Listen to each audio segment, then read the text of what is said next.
महामहिम प्रभु के अनुराग में डूबी हुई श्री रत्नावती जी के पावन चरित्र का अपने लोग श्रवण कर रहे हैं। भगवत चर्चा करना, पूरी पूरी रात निकल जाती, रानी और दासी बैठे प्रभु की चर्चा कर रहे हैं, नाम कीर्तन कर रहे हैं।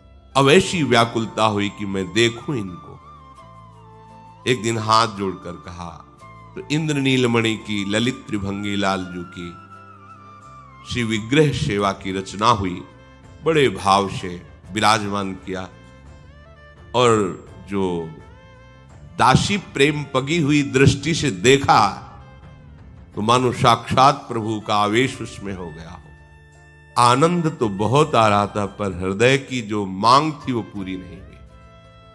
कैसे मैं इंद्र नीलमणि प्रभु को साक्षात देखूं?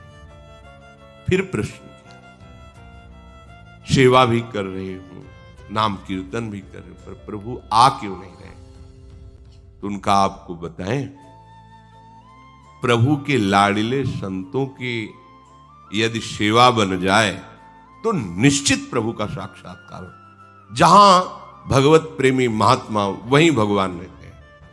मद भक्ता यत्र गायंती तत्र तिष्ठामि नारद। भगवान कहते हैं, हे नारद, मेरे भक्त जन जहां मेरा नाम कीर्तन करते हैं, गुण कीर्तन लीला कीर्तन करते हैं, वहां मैं विराजमान रहता हूं। तो यदि आप ऐसा कर पाए कि भगवत श्री विग्रह जहां विराजमान पास में संत निवास बनाए और दूर दूर सेवक लगा दें, जहां संत भगवान दिखाई दे आदर के साथ बुलाया जाए और उनको भोग पवाया जाए, उनकी सेवा की जाए। संत सेवा में ही हरि का साक्षात्कार होता है। बड़ी सुंदर पद्धति दासी ने बताई। भजबे को दो ही भले, कह हरिदास। पहले हरि सेवा विराजमान की, अब हरिदासों की सेवा। अब रानी ने प्रधान जो निजी सेवक थे दूर दूर लगा दिए। जहां कहीं वैष्णव संत जन दिखाई देते आते, संत निवास में उनका प्रभु की तरह आदर होता, उनको भोग पवाना है सब। और एक चिक डाल दी थी महल की खिड़की में। बाहर से कोई अंदर है ऐसा नहीं दिखाई देता, अंदर से देख सकती थी। संत जनों को देखती, तृप्ति नहीं होती। पर रानी की एक मर्यादा होती, दासी बार बार समझाती, आप बाहर नहीं जाना है। एक दिन तो ब्रजमंडल के भगवत प्रेमी महात्मा की मंडली गई। जो ही ये पता चला ये ब्रज से आए हैं, विशेष आकर्षण, क्योंकि अपने प्यारे के जन सब बंदनी है, पर प्यारे के लीला स्थलियों में रहने वाले केवल जिस नाम रूप की हम आराधना करते हैं उसी में तन्मय होने तो विशेषता हो जाती है। दासी देखो, ये ब्रजमंडल से आए हुए रानी, ये तो ललित त्रिभंगी श्याम सुंदर के अनुरागी संत जन है। वैसे ही संतों का आदर होता, विशेष आदर हुआ। अब वो सब करताल मृदंग आदि के द्वारा भगवत लीला के पदों का गायन कर रहे हैं। शुभ प्रवाह हो रहा है, बिल्कुल भगवत साम्राज्य छाया हुआ है आनंद का। रानी ने अपनी गुरु रूपा दासी से कहा कि अब तो हम नहीं रुक सकती, अब दूरी बर्दाश्त नहीं हो रही। हमें इन संतों के समीप बैठकर इनके दर्शन करते हुए हम अपने जीवन को तभी कृतार्थ मानेंगे। अब ये चिक डालकर खिड़की से दर्शन करना नहीं हो सकता। चल पड़ी। रत्नावती जी का हाथ पकड़कर दासी ने कहा कि ये उचित नहीं है, विरोध खड़ा हो जाएगा, आप यहीं से दर्शन कीजिए, ये कुल की मर्यादा है। क्या करेंगे कुल की मर्यादा को? अब सत्य आपसे कहती हूं, बिल्कुल भय नहीं है। मैं बिल्कुल ये रानी पने की मर्यादा नहीं निर्वाह कर सकती। अब किसी से नहीं डरूंगी।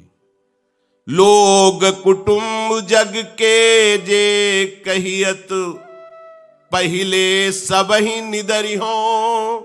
ये जो परिवार के जन हैं, सगे संबंधी हैं, पहले इनका मैं त्याग करूंगी, कोई मर्यादा नहीं रखूंगी, क्योंकि मर्यादा अब प्रेम की होगी, अब नेम प्रेम का होगा। अब त्यज लोक धर्मान, अब लोक धर्म की मर्यादा नहीं होगी, अब प्रेम धर्म की मर्यादा होगी। प्रेम धर्म अन्य किसी नियम कानून को नहीं, प्रेम का एक स्वतंत्र कानून है। पहला, वो किसी भी नियम को नहीं रहने देता। सांसारिक प्रेम का एक स्वतंत्र नेम है जो अपने आराध्य देव में तन्मयता प्राप्त करके भूल जाता है। न लाज तीन लोकन की, न वेद को कहो करे, न शंख भूत प्रेत की, न देव जच्छते डरे, सुने न कान और की, दृशे न और इच्छना। ये प्रेम का नेम है। जितने कुटुंब के संबंधी कहे जाते हैं, जो अपने कहे जाते हैं, आज से किसी की कान नहीं मानूंगी। जो संसार के भोगों में सुखी सुखी रहे, पर मेरा सुख तो प्रभु है। अब तो मैं किसी से डरूंगी नहीं, अपने प्यारे के लिए प्राण भी निछावर कर दूंगी, नहीं रुकने वाली। लाज के ऊपर गाज गिरो, ब्रजराज मिले सोई काज करोरी। जैसे लालजू मिले अब वही उपाय करो। अब लाज नहीं, अब लाज की लोक लाज कुल श्रृंखला, तज मीरा गिरधर भजी। ए लोक लाज की श्रृंखला नहीं बांधी जाएगी। कुल की मर्यादा का त्याग और प्रेम की मर्यादा का आहार करूंगी। दासी रोकती रही, पर रानी महल से उतरकर गई जहां संत विराजमान थे। जाकर के संतों के चरणों में लिपट गई, प्रार्थना की, भगवान यदि आप कृपा करें तो मैं अपने हाथों से आप सब संतों को प्रसाद पवाऊं, आज्ञा कीजिए। तो मेरी बड़ी अभिलाषा है, यदि आप आज्ञा करेंगे तो ही मैं ये सेवा कर पाऊंगी। यदि आप सहर्ष आज्ञा करें तो मैं सबको अपने हाथ से पवाना चाहती हूं। मैंने समझाने की कोशिश की, पर मेरा मन अब नहीं रुक रहा है।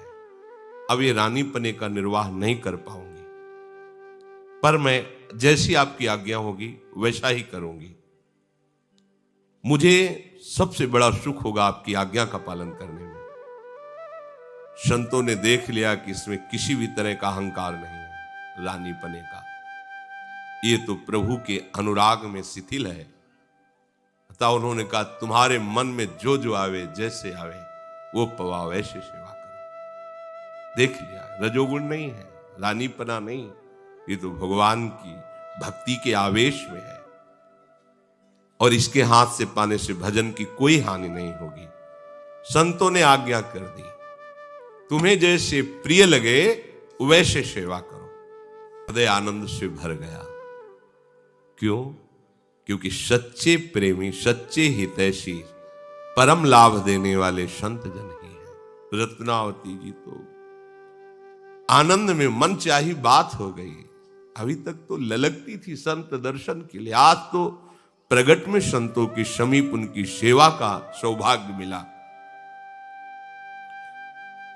सोने की थाल में विविध प्रकार के व्यंजन सजाकर उमंग में भरी हुई, नेत्रों से आनंद अश्रु बह रहा है। बड़े प्रेम के साथ सब संतों को स्वयं भोजन परोस रही है। रानी के उस प्रेम भाव को देखकर संत जन आनंदित हो रहे हैं।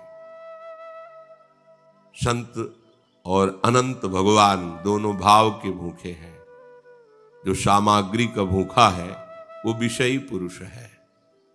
भाव आराध्य देव को प्रिय है तो उनके दासों को भी भाव ही प्रिय है। रानी का भाव देख करके सब संत जन आनंदित हो रहे। अहो भाग्य जो ऐसी भगवत अनुराग में डूबी हुई रानी के हाथ से प्रसाद मिल रहा है। जहां सौभाग्य मनाते हैं संतों के हाथ से मिलना, वहां संत जन आनंदित हो रहे कि ऐसी भगवान नाम प्रेमी, भगवत भक्तों के प्रति ऐसी भावना करने वाले की हाथ से प्रसाद मिल गया। संतों का हृदय द्रवित हो गया। यही आशीर्वाद है जब आपकी सेवा से, आपकी आज्ञा पालन से संत जन, गुरुजन उनका हृदय शीतल हो जाए, द्रवित हो जाए, तो आशीर्वाद मांगने की जरूरत नहीं होती, पहुंच गया आपके पास। संत जन रानी के इस प्रेम भाव को देखकर एकटक देख रहे हैं, अश्रुधारा चल रही है। आज उनकी मनचाही बात हो गई। भक्तों के बीच में सबको परोस परोस के पवारी भक्तजन करुणा दृष्टि से देख रहे हैं। इन्हीं की दृष्टि से भगवान को देखने की दृष्टि मिलती है। जब भक्तजनों की करुणा दृष्टि जाकर हृदय में प्रकाशित होती तो मानस नेत्र खुल जाते हैं। संत कृपा, गुरु कृपा, भक्त कृपा, ये मानस नेत्रों को खोलती है। जहां मानस नेत्र खुले तो निरखि नयन हरिवंश, ही के नयन निहारी। आज अभिलाषा पूरी हुई, सबको प्रसाद पवाया इंद्र नीलमणि ठाकुर जी का। फिर सब संतों को चंदन लगाया अपने हाथ से, फिर प्रसादी पान का बीड़ा सबको पवाया, सबके चरणों में पुनः प्रणाम किया, हाथ जोड़कर बैठ गए। संत जन पदों के द्वारा भगवत लीला का गायन कर रहे हैं, बीच बीच में भाव समझा रहे हैं। उन पदों में ऐसी रूप माधुरी, ओहो, वो रानी के नेत्रों में झलकने लगी। पद गाया जा रहा है, वैसे ही रूप माधुरी झलकने लगी। रोमांच हो रहा, भाव में डूब रही। और इधर दासी गुरु ने कह ही दिया था कि प्रतिकूलता विरोध होगा, मत चलो। कौन प्रतिकूलता और विरोध की परवाह करता है।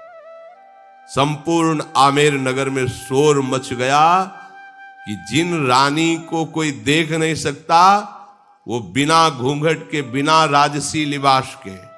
ऐसे थोड़ी था, जिस गली से निकलना हो कोई सर ऊंचा नहीं कर सकता था, देख नहीं सकता था। अदब के साथ सर झुका के, अगर कोई है खड़ा भी है तो सर झुका खड़ा है। कोई वहां ऐसा नहीं कि रानी की सवारी निकले ऐसे देख ले, गर्दन उतार दी जाएगी, ऐसा नहीं होता। बाअदब उसी स्थिति से खड़े हो जैसा सैनिकों ने आदेश के, साफ सर झुकाए। और यहां तो खुद सर का पर्दा हटाकर कोई ऐसा राजसी वैभव नहीं, और जाकर नंगे पैर संतों की सेवा में समर्पित। ये शोरगुल मच गया। रानी पर्दे के बिना सैनिकों की रक्षा के और बैरागी संतों की सभा में आ गई है। उमड़ पड़े लोग, क्या सच्ची बात, दौड़ पड़े लोग। राजा का पूरा नगर इस बात में, एक बार तो देखे कैसी रानी है। मंत्री ने जब सुना तो घबरा गया, क्योंकि उस समय माधव सिंह बादशाह के पास दिल्ली में थे। अरे ये राजा खबर सुनेंगे तो बहुत ही, ये तो बड़ी भारी गलती हो रही है। प्रेमी जन देखो कितने निर्भय होते हैं। जब तक हृदय में प्रेम नहीं होता तो इतनी सामर्थ्य नहीं होती। अगर घर में विरोध हो जाए कि तिलक नहीं लगाना तो नहीं लगाना, कंठी नहीं बांधना। और जब रंग चढ़ता है तो देखो कैसा रंग चढ़ता है। मंत्री ने तुरंत पत्र लिखा, महाराज सब अनर्थ हो गया। रानी महल छोड़ करके संतों के बीच में आकर के, ऐसा नहीं कि दूर से दर्शन कर, अपने हाथ से परोस के पवाया, उनके सब स्पर्श किया, चंदन लगाया, पान की बीड़ी पवाई, हाथ जोड़े उनके चरणों के पास बैठी। वो तो सब कुल मर्यादा को नष्ट कर दिया। पत्र में मंत्री ने तत्काल लिख करके दिल्ली में उस समय राजा विराजमान थे, उनके पास भेजा।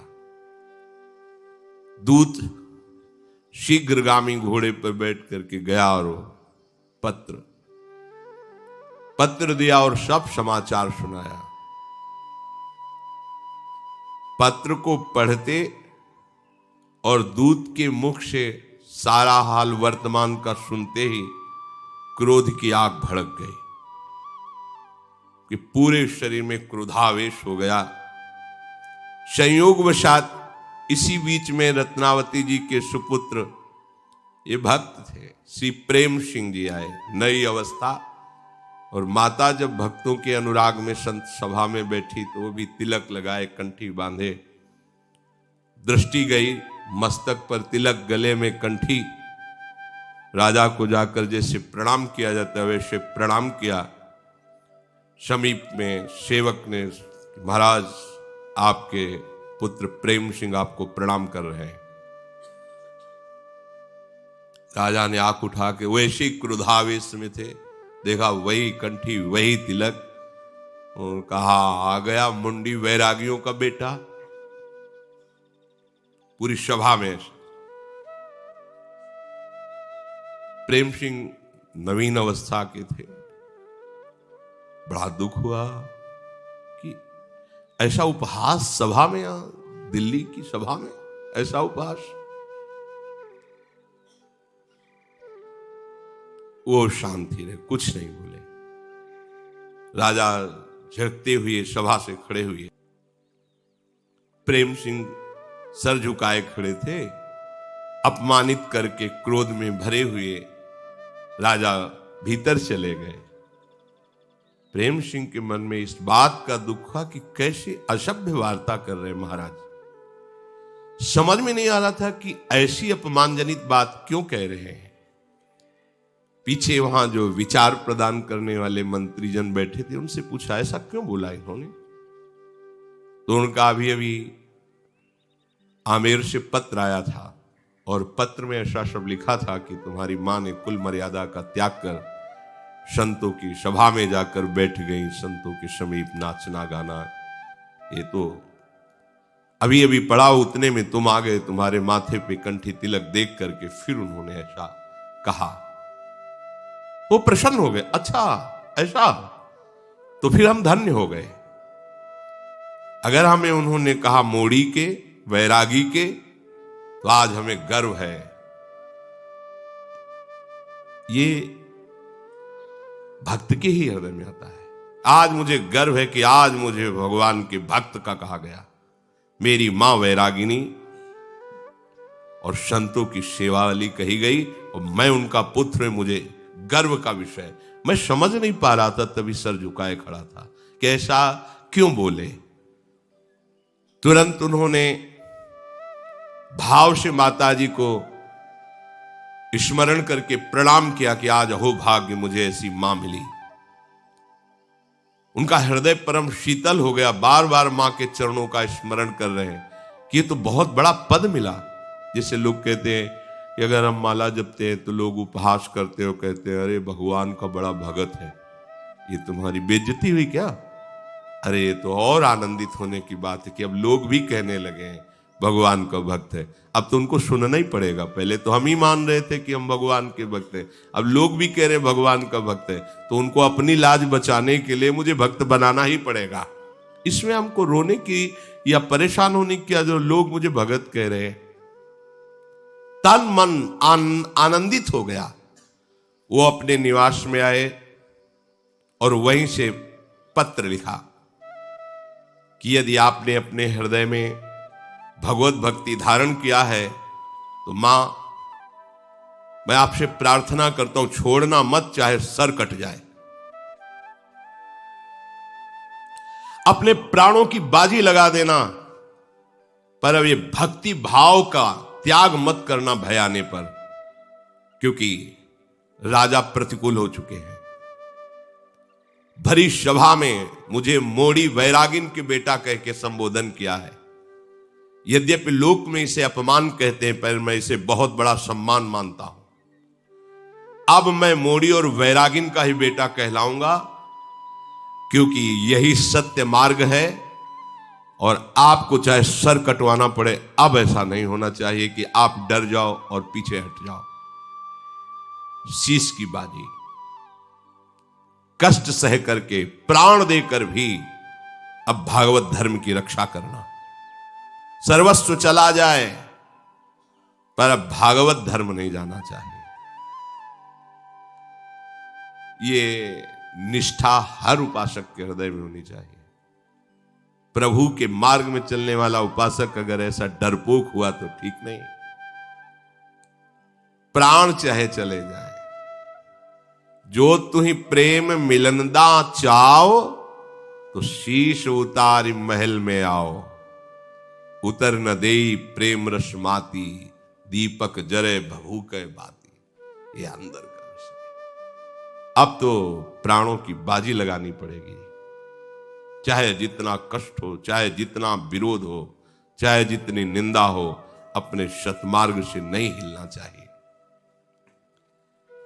प्रेम सिंह जी ने पत्र लिखा और शीघ्रगामी दूत से तुरंत जाओ और माता जी को दो। प्रेम सिंह का पत्र लेकर तीव्रगामी दूत रत्नावती जी के समीप आया और भक्ति रंग में रंगी हुई रानी को प्रणाम करके पत्र दिया कि आपके पुत्र प्रेम सिंह ने पत्र दिया है। रानी ने पढ़ा, उसमें लिखे प्रसंग को पढ़ते ही इनको भगवद आवेश आ गया। अच्छा ऐसा, अभी तक रानी भेष में ही रहती थी, अब रानी के केश सुंदरित्र फुलेल से सजाए जाते थे, श्रृंगार होता था। संत सभा में ही बैठी मुड़वाया, नाव जो बनाने वाला नाव उसे गांव में कहते हैं, उसको बुलाओ, वही केस मुड़वाए संत सभा में। कैसा है, जहां कोई पर्दा से नहीं देख सकता था वहां खुले मुंडन करवाया, नापित वही। ऐसे अपने बालों को मुड़वा दिया, मुंडी। पहले ये नियम था कि संतों की सेवा करके, सत्संग आदि करके, नाम कीर्तन आदि होने के बाद वो राजमहल में चली जाती थी, परंतु उन्होंने कहा आज के बाद नहीं। जो ठाकुर जी रनिवास में मंदिर था, बुलवा लिए ठाकुर, स्वयं नहीं गई, बुलवा लिया। आज के बाद राजमहल में प्रवेश नहीं करूंगी, राज अन्न नहीं खाऊंगी। अपने श्री ठाकुर जी को वहीं संतों के साथ, वहीं सेवा पूजा नाच गान, महल से अन्न धन सब छोड़ दिया। जो भावुक श्रद्धालु जन नगर के थे वो जो दे जाते, ठाकुर जी का भोग लगता, संत जन पाते, वो भी रानी वहीं शयन, वहीं ठाकुर जी का उत्थापन, वहीं उनके चरणों में रहे। और पत्र लिखा प्रेम सिंह को कि जैसा तुम्हारे पिता ने कहा था वैसा ही हो गई, अब मूड मुड़वा कर सच्ची बैरागिन बन गई हूं, अब बिल्कुल रानी पने का कुछ भी लेस नहीं है, रात दिन ही अब संतों के बीच में रहती हूं। तुमने बहुत बढ़िया किया जो पत्र लिखकर मुझे सूचना दे दी, परम हित की बात हमारे हृदय में अब जागृत हो गई।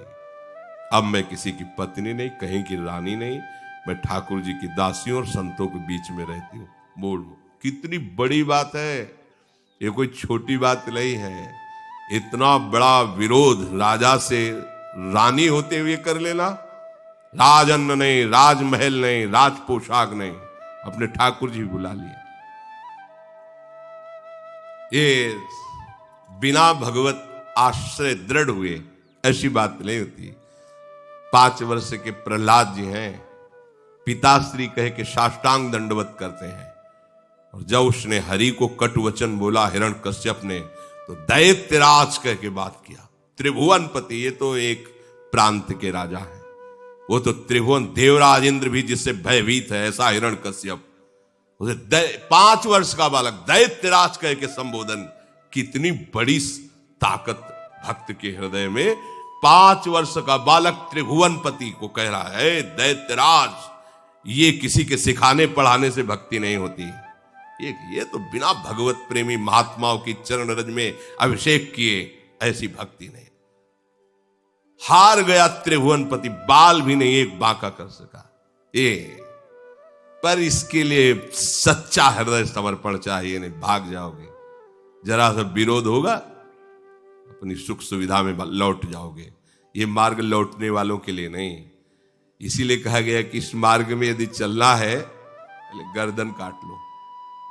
नारायण कठिन हरि मिलन की बाट, या में पग पीछे धरे प्रथम शीश दे काट। शीश काटने को तो चाकू से नहीं, बस सोचो अब हमारा जीवन प्रभु का हो, चाहे रखे या नष्ट कर दे, मेरे से इसका कोई संबंध नहीं।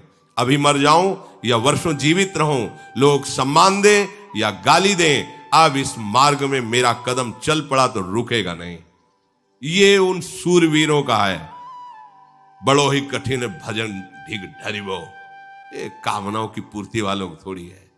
ये उन महापुरुषों का है जिन्होंने कदम बढ़ाया और मृत्यु को स्वीकार करके चल पड़े।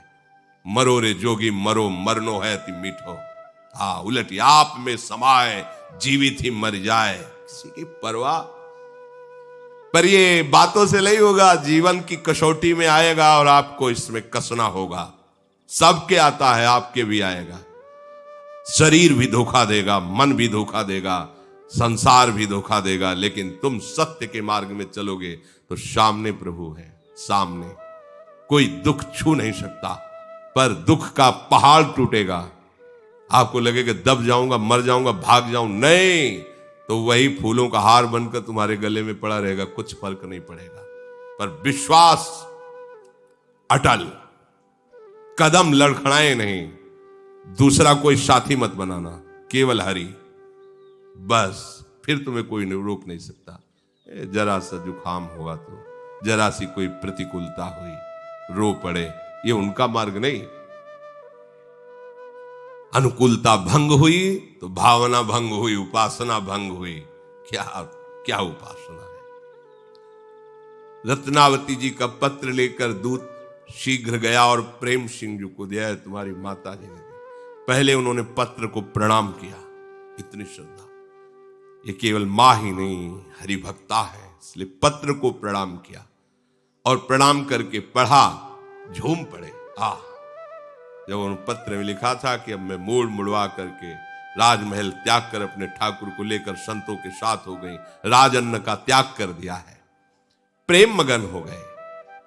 आज से अब हमारी गिनती भगवत दासों में हो गई, मगन हो गए। मेरी मां भक्ता है, ये गर्व का विषय। हाँ, नाते नेह राम के मनियत सुहृद सुषेव्य जा। आज मैं मां कहकर धन्य हुआ, क्योंकि मेरी मां भगवान की भक्त है। भरत जी ने यही कैकेयी जी से कहा था, मेरे को निमित्त बना दिया, मेरे प्राणनाथ को 14 वर्ष का वनवास, मुझे राजगद्दी। शब्द ऐसे कठोर थे, पापिनी आज के बाद कभी मां शब्द नहीं निकलेगा तेरे लिए। भरत जी आज के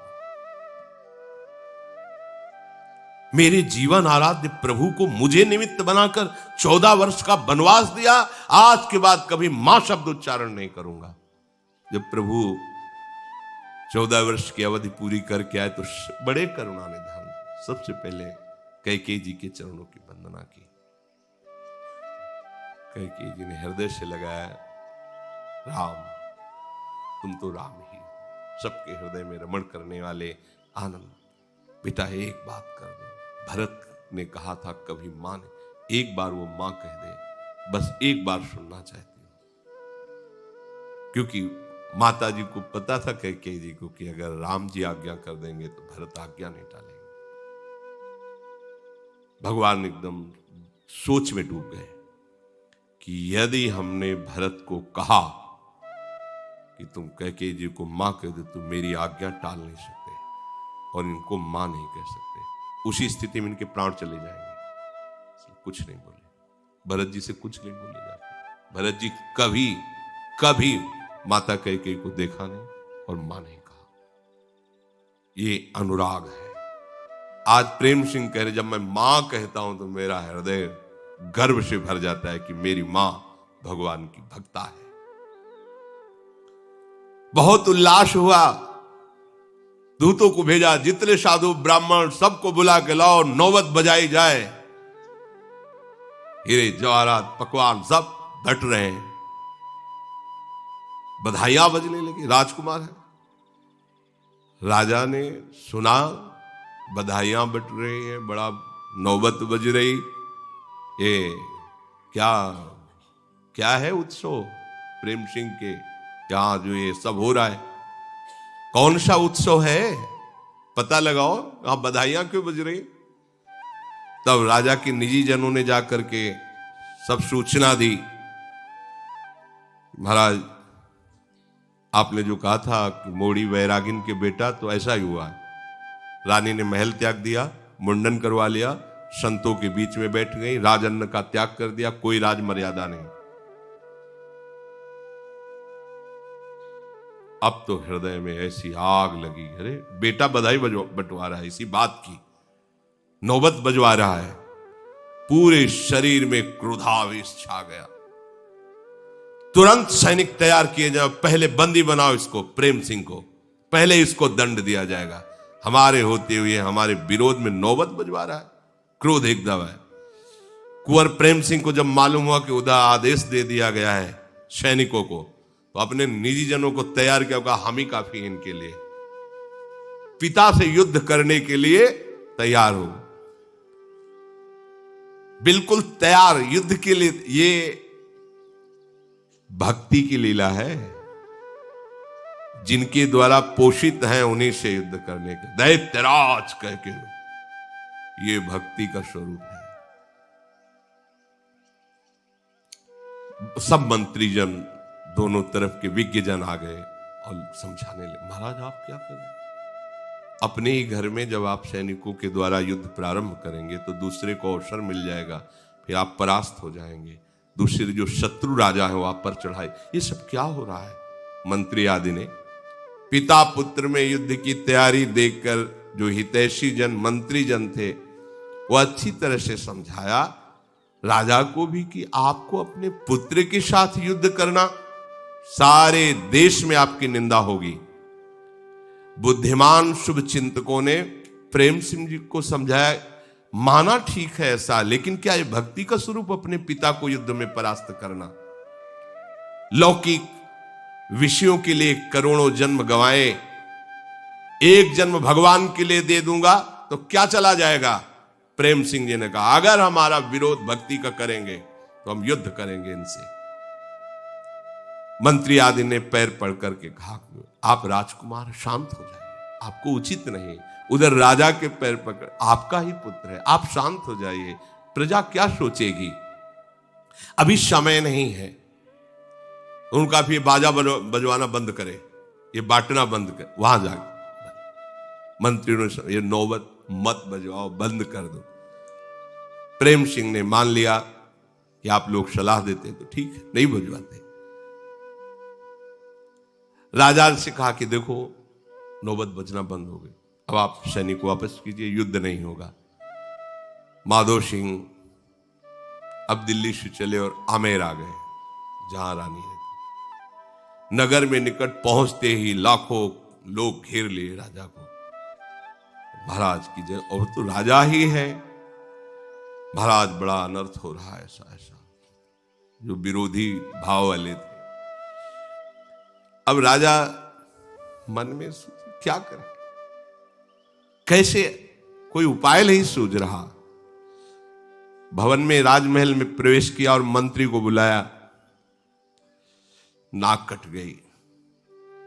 अब क्या हो? ये जो नाक वाले लोग हैं ना, ये बहुत परेशान होते हैं इसी में कि नाक कट गई। मंत्रियों को बुलाया और राजा ने कहा, मेरी तो नाक कट गई, अब वो जुड़ तो नहीं सकती, पर खून जो बह रहा है उसको तो बंद कर दो। अर्थात मेरी नाक कटा के बैरागिन हो गई, मेरे नाक के नीचे रहकर नाचेगी गाएगी, कम से कम इसका तो कुछ उपाय करो। ये कैसे मरेगी? जब तक ये मरेगी नहीं तब तक नाक कटने के बाद जैसे खून बहता रहता वो हमें रोज जलन पैदा करेगी। मंत्रियों से सलाह ली, कैसे मारा जाए इसे? मंत्रियों ने कहा, अगर आपको किसी तरह राजबल का प्रयोग करके रानी की हत्या करते हैं तो नगर में ऐसा नहीं कि आपके ही पक्ष में बहुत से लोग रानी की जय जयकार करते हो, प्रणाम करने आते हैं, वो आपके विरोध में खड़े हो जाएंगे, किस किस का आप गला काटेंगे?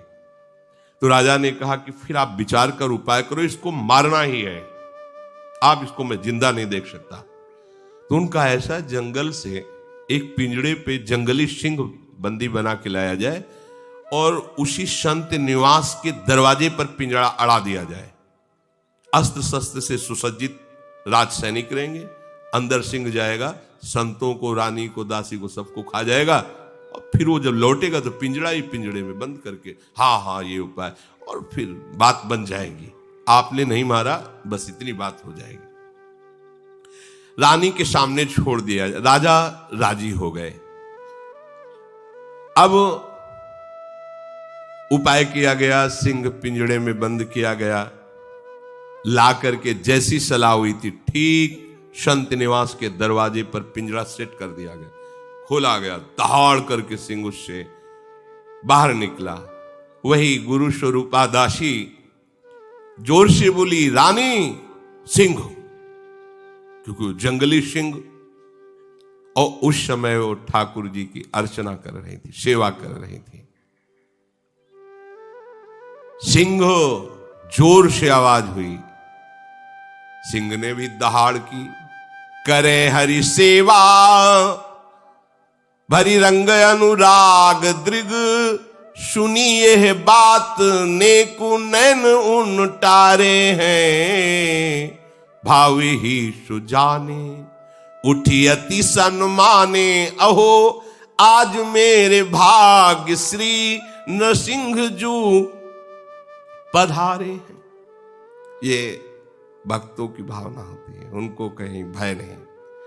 भावना सच्चाई वही शोभालय दिखाई, फूल माल पहिराई रची टीको लागे प्यारे हैं, भोनते निकसिधाए मानो खंभ फारी आए, विमुख समूह तत्काल मारी डारे हैं।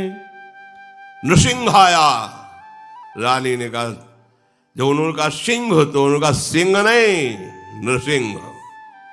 ये भक्त कभी अपनी भावना से तिल भर भी नहीं हटता। उस समय भगवान की अर्चना में लगी हुई थी, नेत्र प्रेम में डूबे हुए प्रभु का श्रृंगार कर रहे थे।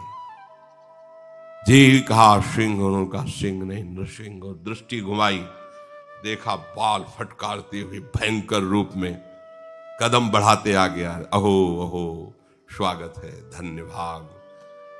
प्रहलाद को जैसे कष्ट से निवारण करने के लिए आप आए, ऐसे ही आप कृपा करके मेरे समीप आए, धन्य भाग। आप तो चलकर मेरे पास आए प्रभु, आपका दुलार, आपका प्यार, अहो भाग। सामने जंगली सिंह और ये अपने भाव में खोरे खड़ी हो गई जैसे स्वागत के लिए। वही अर्चना की थाली ली हुई है और आते हुए सिंह के समीप 4 कदम आगे बढ़ी। स्वागत है आप। ये छोटा सा बछड़ा नहीं होता, ऐसे सिंह नजदीक आके रानी ने से दुलार किया, माला पुष्पों की पहनाई, सुंदर तिलक लगाया, भाव से प्रणाम किया और आरती उतारी।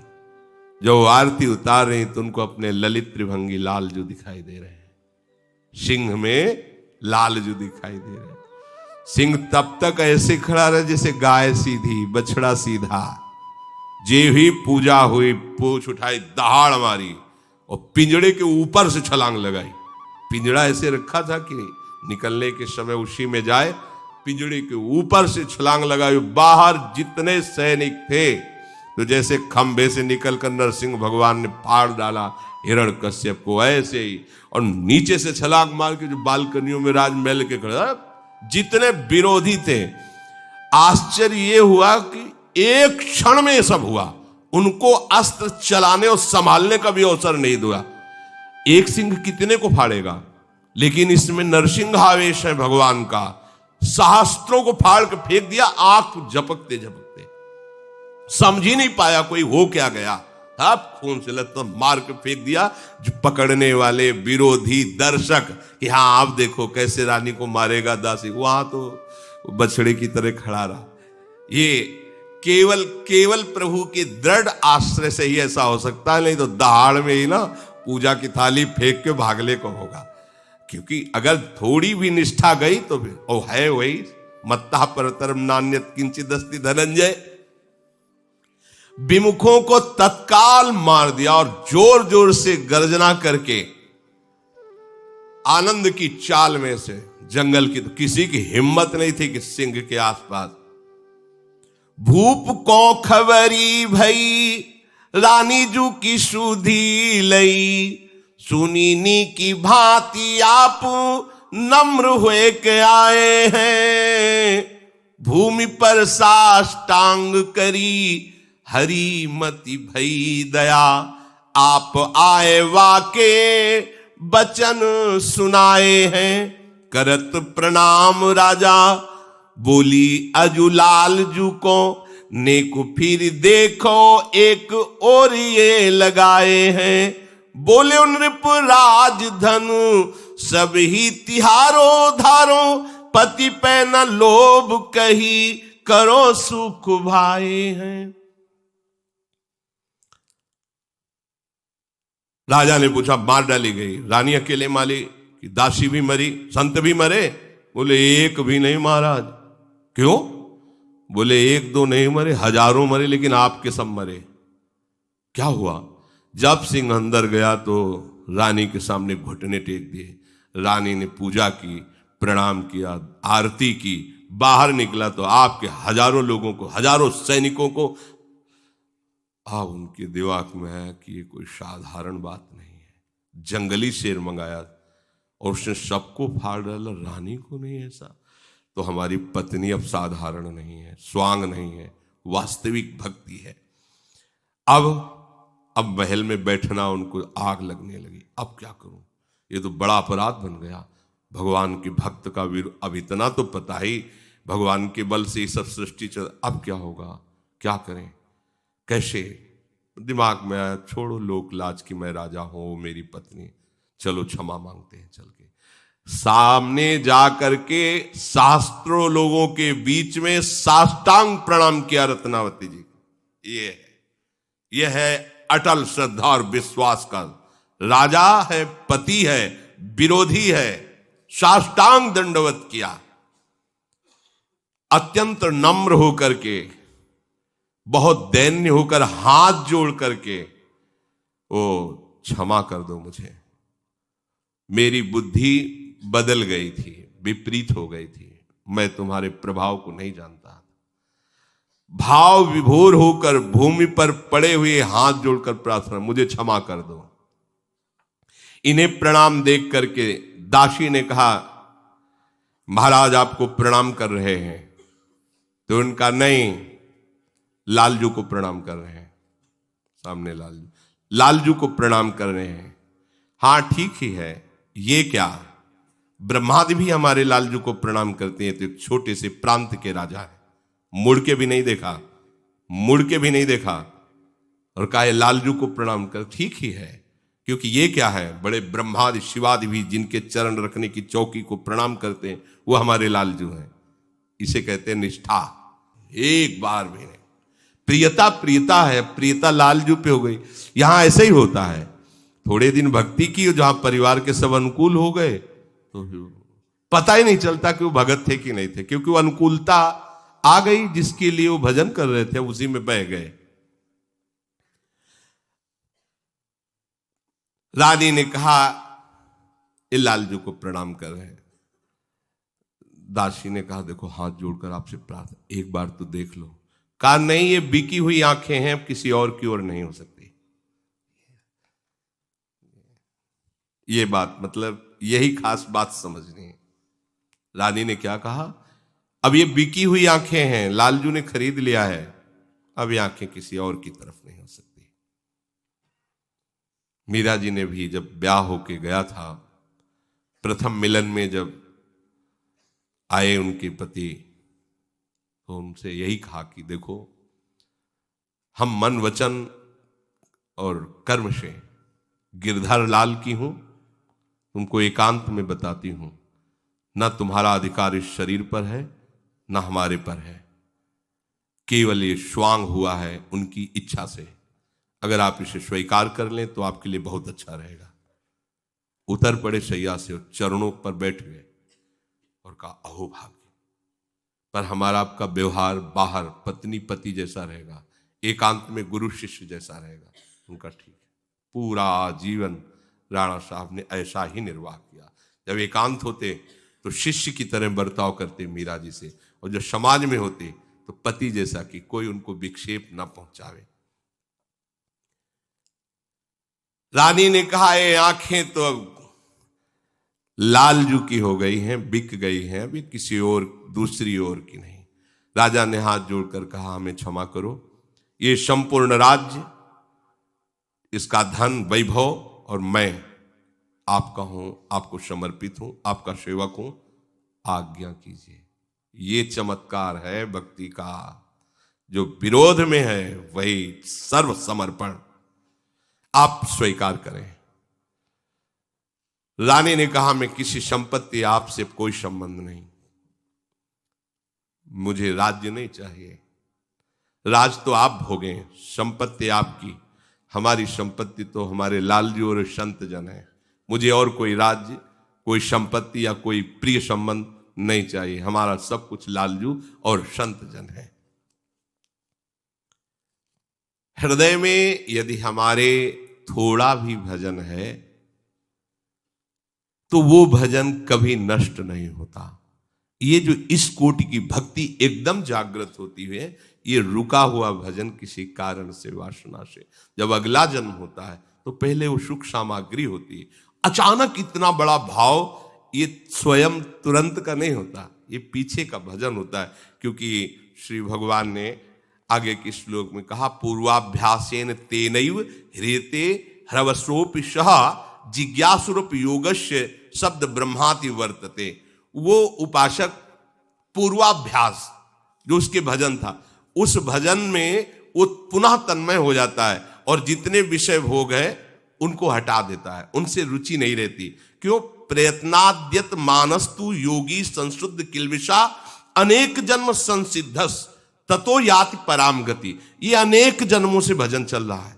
अपने लोग तो वर्तमान को देखते, भगवान है ना, वो कह रहे अनेक जन्मों से कुछ न कुछ साधना बनती रही, तब आकर के इस स्थिति पर पहुंचता है उपासक की इसी जन्म में उसे भगवत प्राप्ति हो जाए। अनेक जन्मों संसिद्धस ततो याति पराम गतिम। भजन का कभी नाश नहीं होता। जो भजन हो गया है, जो भजन हम कर रहे हैं, विश्वास करो इसका कभी नाश नहीं होगा। ये आपका महामंगल। देखो कैसा महान पावन चरित्र, एकदम विरोध और एकदम सर्व। इतनी भक्ति बढ़ गई कि एक बार ये युद्ध में काबुल के गए थे, वापस आ रहे थे तो इनकी नाव भंवर में फंस गई। तो नाविक ने कहा कि ये तो जल जहाज फंस गया, डूबेगा पक्का, अब जिसको तैरना आता हो निकलो, जैसे भी ये डूबेगा। तो उनका किसी को भागने की जरूरत नहीं। हमारा सौभाग्य है भगवान की भक्ता हमारे घर में रहती है। भाव से ध्यान किया रत्नावती जी के चरणों का, जहाज से निकल कर किनारे आए।